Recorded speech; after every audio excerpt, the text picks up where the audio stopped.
Welcome to the Tech Egg. Don't get scrambled. Enjoy the video. You start by isolating power and confirming basic faults. Disconnect the negative battery terminal for about 10 minutes to clear any stored errors. This resets the module and prevents shorts while you probe.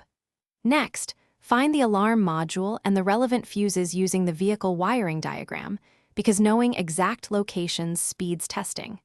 Once done, use a multimeter to check fuse continuity and battery voltage, so you can identify whether the failure is electrical or module-related.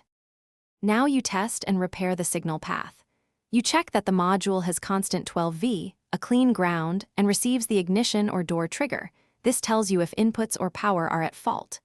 Make sure to probe harness connectors. Corrosion or bent pins mimic module failure. If wiring is damaged, splice with solder and heat shrink or replace the affected harness.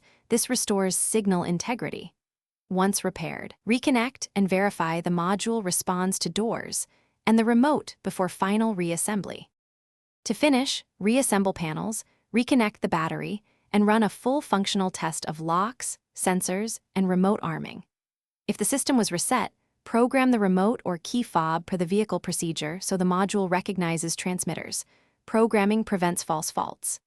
If problems persist after wiring and power checks, replace the alarm module temporarily with a known good unit to confirm failure before purchasing a new one. This saves time and money and avoids replacing working parts unnecessarily. Thanks for watching. Consider subscribing if I helped unscramble your problems.